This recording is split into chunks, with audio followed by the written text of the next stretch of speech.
Hey friend, welcome to my kitchen. My name's Kari. This is Homestead by the Highway, and we are going to do some canning. I purchased some pears from Azure Standard, and they are an organic pear that was discounted. So I get a 20-pound box for $15. I did have a few of them in there that were bad.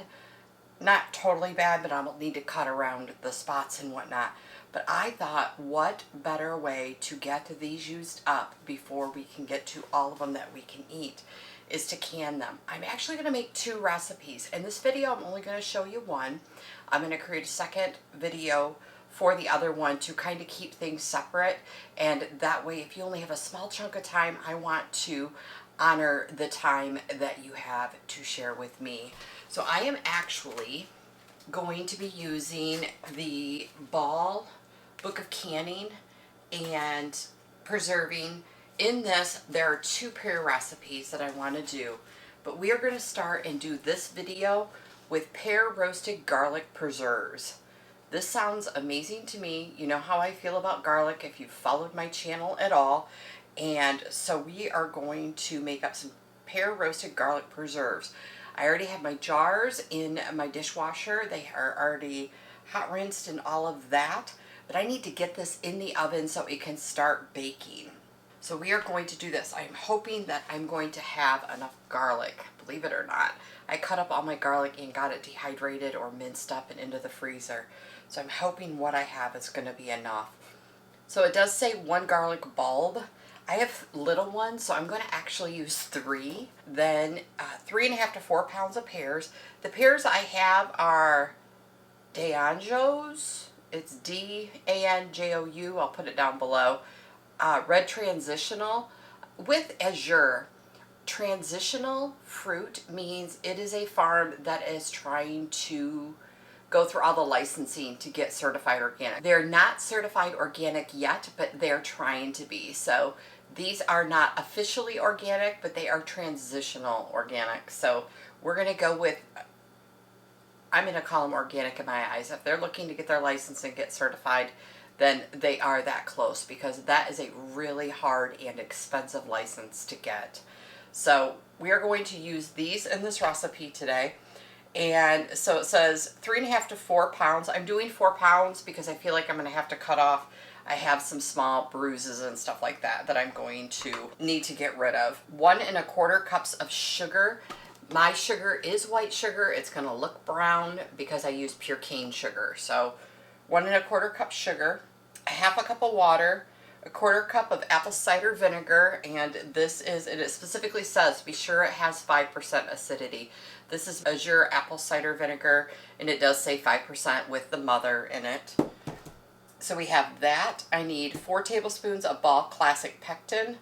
I need 1.5 teaspoons of fresh thyme leaves. I do not have fresh thyme leaves, but I do not have fresh thyme. I do not have the window space to keep some fresh herbs in here. So we're going to get the thyme part worked out. 1/2 teaspoon of salt and 1/2 teaspoon of ground black pepper. So I just wanted to read you the ingredients right off the bat. We'll kind of go through it and talk while we hang out in the kitchen today and get these pears cooked up.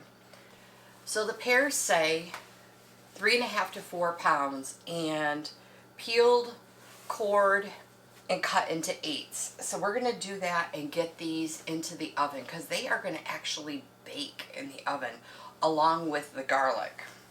I got a scrap bowl out for this project. I grabbed my pan, my knife, my cutting board, so we could just get this done. I pre-weighed out the pears on my scale. I'm going to give these pears a quick rinse. These need to be peeled and cored, and I'm not sure. Oh, these are super soft and beautiful. This one almost looks apple-like.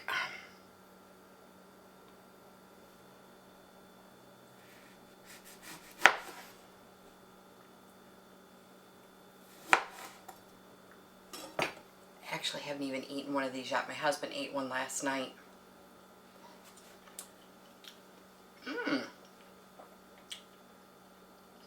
That's really good.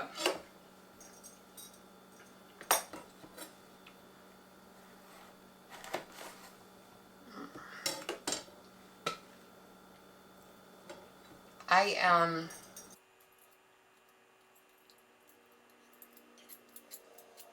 debating on how I wanted to do this. I'm sure I'm making this way harder than it needs to be. I probably should have peeled that before I cut it. I was anxious to cut into it though, but because like I said, I hadn't actually eaten one yet.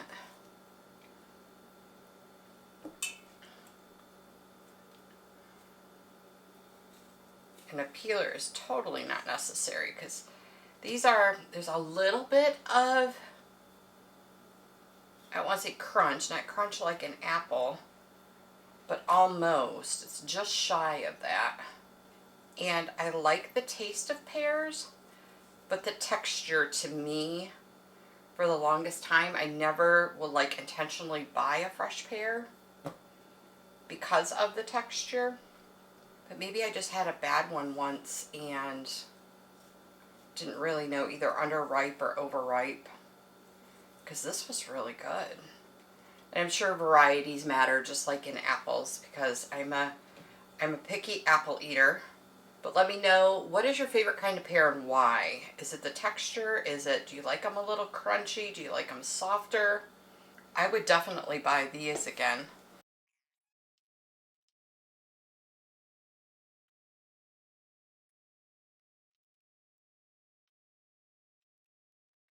And if you've been around my channel at all before, you know also that this is a big cooking day, but this is the only thing that I'm actually baking. This knife was overkill. I run my oven, but not very often. I cook a lot of things in we have a Ninja. It's an air fryer, but it also bakes and broils and all the things. So this is the pan from that. So if I can get this on this pan, I am just going to do that, and that way I'm not running my oven. I don't mind so much when it's winter, like right now I could totally run my oven. But in the summer, this little machine over here is just my saving grace. I do not microwave that often, like maybe once or twice a month. I'll pop something in the microwave. I do either heat it in a pan or use the Ninja, which I'm not sure the full technology of the Ninja. It probably has some of the same properties to heat stuff up as the microwave. Maybe it's not. I don't know if it's like convection oven style that allows it to cook things so well and so fast. I just shot that chunk of pear across the room. I may have to go get that.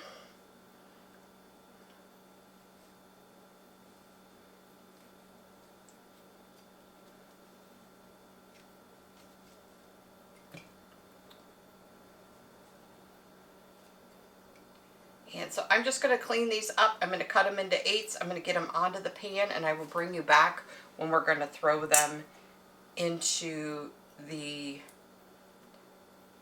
Ninja to bake.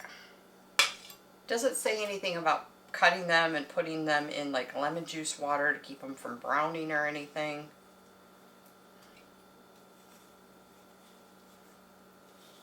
So we're just going to quickly...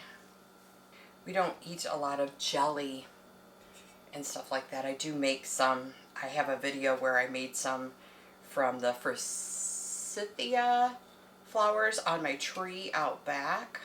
So we have some flower jelly, but I'm kind of like, do I boil all these scraps and make jelly out of them? Since how I'm doing 2 batches of pears today, I'm going to have a lot of scraps. I might have to look that up.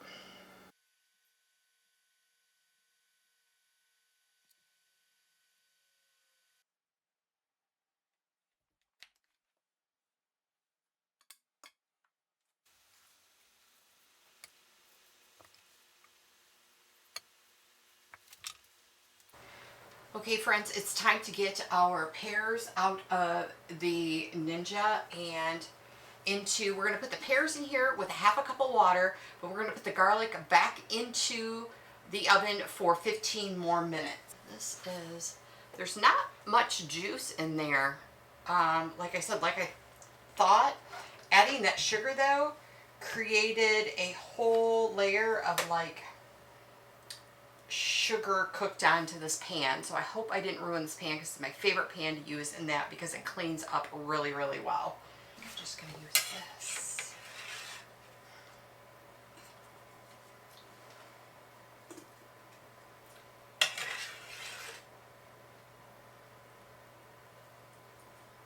I'm going to go ahead and just pull that garlic off and set it on a different pan so I can get it back in there cooking while we're doing this. So garlic's back in for 15 more minutes. I'll get this scooped in here and with a half a cup of water, and I'll bring you back when the garlic's done. Okay friends, so we are back to the roasted garlic preserves, and my garlic just finished, so we're going to squeeze that into this pot. I have always wanted to bake my garlic like this, and I never thought about doing, I'm like, I don't want to heat up the whole oven just to bake a loaf of, a head of garlic for the time that it takes. This smells amazing. And I cooked some extra single cloves because my other ones were so small and I didn't know how well they would squeeze out. A few of them are starting to sprout a little bit in the middle, and I don't want that in there because that could add some bitterness. These single ones, the papers just kind of baked off. So I'm thinking I can just pinch the end off and drop that in there. We are going to mash these with a potato masher. While I had stuff baking, I had about 15 minutes for this garlic to finish up, and I had 16 minutes for the other recipe that we're doing on the stove to finish up. And so I washed that pan that had all that sugar syrup and stuff like that on there because I did not want to wait until I was finished with all of this to have to clean that up. So I'm squeezing these, and that centerpiece that kind of like started looking like it was sprouting just popped right out. So I won't have to worry about that being in there. The smells in my kitchen right now are really good, but the profile of all the smells is a little overwhelming. We've got garlic, we've got pears, we've got bourbon, maple syrup. I thought when doing this too, I grow hardneck garlic. This is all my garlic that I grew here on the homestead. And I think when they do this, they usually just have soft neck because they don't have that stem in the middle. And garlic is super sticky. It's like more sticky than the sugar. Bring this up here and see. I don't know if it'll.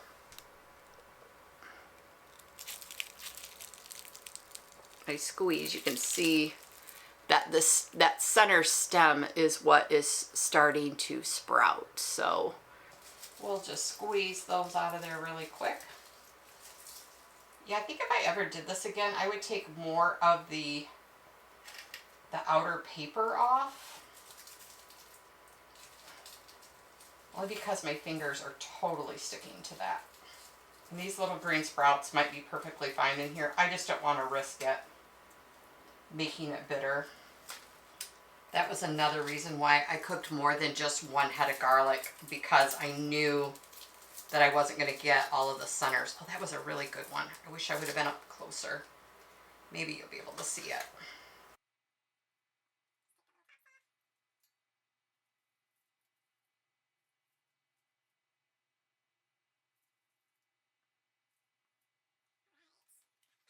So in this pot, we now have our pears, a half a cup of water, our garlic, and it says to mash it with a potato masher. And again, this pan is overkill for the amount. It says to use a 6-quart. I don't know what size this is, but it is the one that I had available based on other things that are going on in the kitchen right now. I don't know. I think if I did this again, I would squeeze the garlic onto a plate and make sure it got mashed up good. I would hate to have not be able to tell a chunk of it did not get chunked up in this, and somebody to get a big old bite of garlic. So yeah, if I did that again, I would definitely put the garlic on another plate and kind of mash it like you would a banana for banana bread, just to make sure your garlic is going to separate and nobody's going to get a big old bite. I feel like that's a big old bite. See, that's a big old clove of garlic that's not mashing down.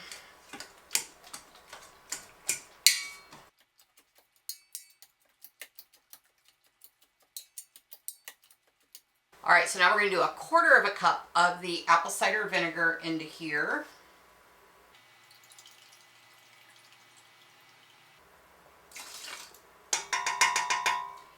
And that's going to help make it safe so that we don't have to pressure can this. This recipe, if I didn't say it, is a water bath canning recipe. I am going to go ahead and use my steam canner for this recipe and not even do a water bath one.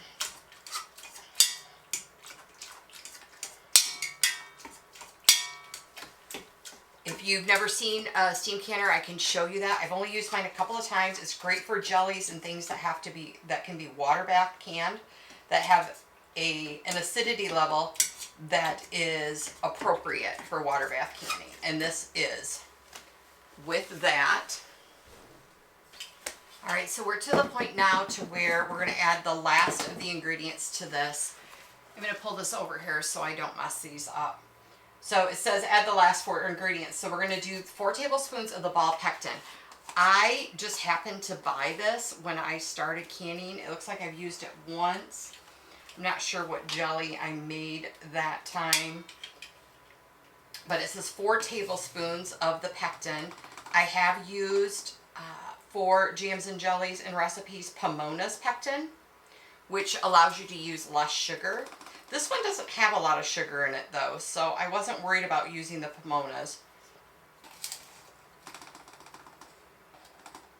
And this is 1½ teaspoons of fresh thyme leaves. I don't have fresh thyme. I have some in a jar, so I'm just going to add a little bit of this.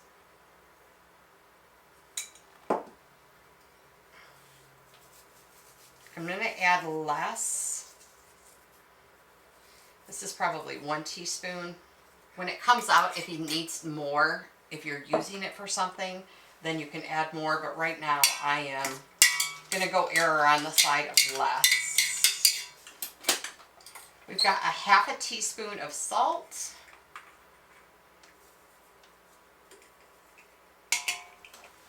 And 1/2 teaspoon of ground black pepper. And so I'm just going to eyeball it.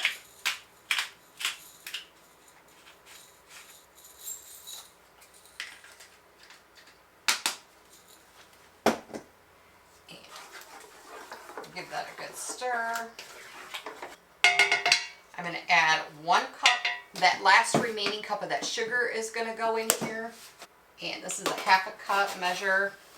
Some of my containers, I just kind of keep a measuring cup right in the container all the time. I keep 1 set that I don't use for anything, just out. And then my sugars and my flours. That way I'm not having to wash them every single time. My hands are clean when I reach in there.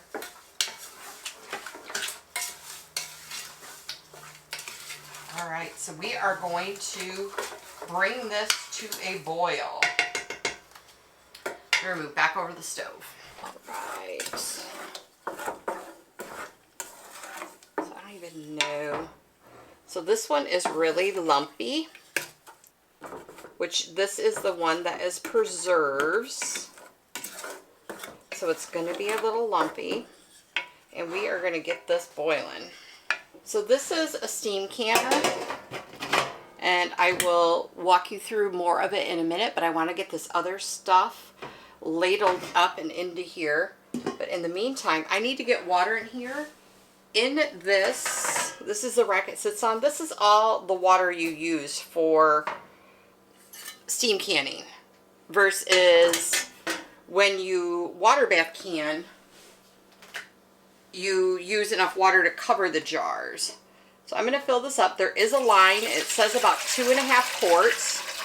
So I put 2.5 quarts in here, and that gets me to the line. You never want to boil this dry. You may have to continually refill it with some boiling water. I have not had to do that for these because they only can for 10 minutes.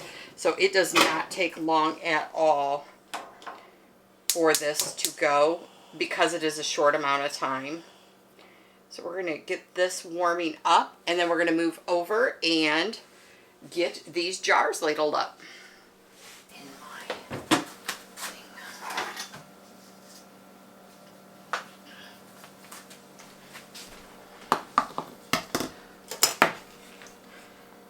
So I want to be doing this quickly so it's not gelling up. I did bring this to a boil, and it says to cook to 210 degrees and to the gelling point. So I think we're to that point. I know we're to the temperature thing. I'm going to grab some hot jars out of my dishwater. This says it makes 4 half-pint jars. This is a very small batch. All right, so let's quickly get these ladled up here. I have hot jar, hot product,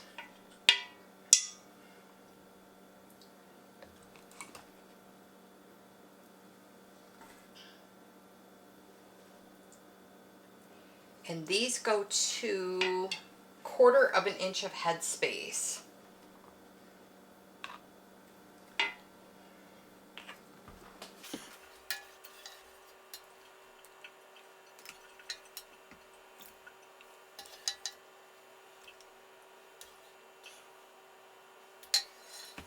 I'm going to quickly fill all of these before this starts gelling up, and then I will clean the rims. I'm always hoping that there's going to be a couple extra spoonfuls so that I can try it and have my husband try it. And I even thought that I cooked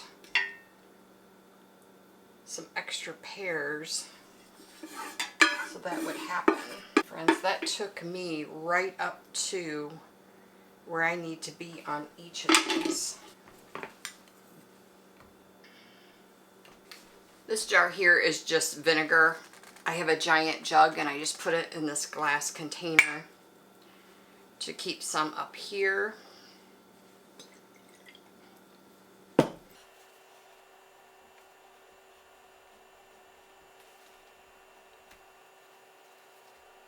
Going around the rims and getting the sugars and stuff off so we get a really good seal, as well as I'm giving them one more just feel to make sure that they don't have any chips or anything. Now, a lot of the canning jars anymore, you do not have to heat the lids. I did with these because these are some older lids that I had.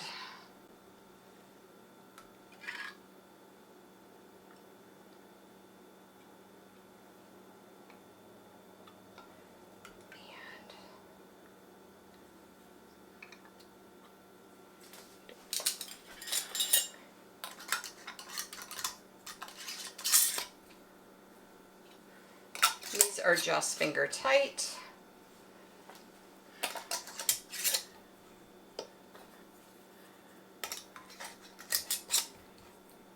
And we are going to get them into the steam canner. So in this section, it is my steam canner that I'm using here. It is in the green. I do have it loaded with another Pear product, so we are going to go ahead and get them steam canned, which is very similar to water bath canning, and you follow the same times and directions. All right, friends, we are to the end of this canning project. This was the pear preserves, and I did do a batch of another pear product. That'll be in a separate video. I was able to put them all in the canner at the same time because they were similar products. I would not have put in tomato something in with my pear somethings, but pears and pears and processing for the same amount of time is perfectly okay so that you can make use of your canner and your time. So these have already been popping, and they are absolutely beautiful. There's you can see some of the thyme and the black pepper flakes in them. These are going to be, actually I know they're good because I remember I didn't have any to try, but I did have enough on the spatula to give it a good lick, and it's yummy. I totally see this on a pork loin or pork chops. Maybe to do a crock pot of meatballs with this on there. Yeah, it's super, super yummy. It's savory, and most jellies that you get they're all sweet, but this one was really savory, so it's going to be good to have in the pantry for something totally different. And I thank you.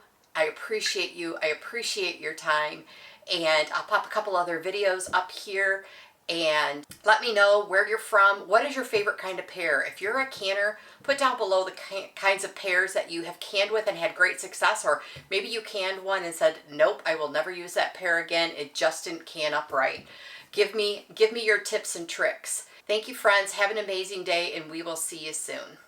I do have a box of jelly jars. They were these jars, and that I unpacked, and it was a vintage box, per se vintage, but I will share that little video clip of me unboxing those because the way they used to pack them was very, very unique. So I'll give you that little bonus footage at the end of this. Thanks, friends. Have a great day. So when you open up the box, there is this thin box on top that actually holds the lids and the rings. They are in a single layer. They do not come on the tops of the jars. All of the jars were underneath, packed as normal with the divider pack. I'm trying to open this with one hand. It was a nice challenge. But as you can see, the lids and rings were inside this box. They also had stickers. The stickers did not stick to these at all. They just came undone very, very quickly. The outside of the box, I'm trying to grab one here for you. They did have this decal on the tops of the lids, and the lid underneath had plenty of the seal. The outside of the box was unique in that I'm showing you that it's a jelly jar quilted. The top of the lid had these coupons on it, which was kind of neat for additional jars and Sure Gel.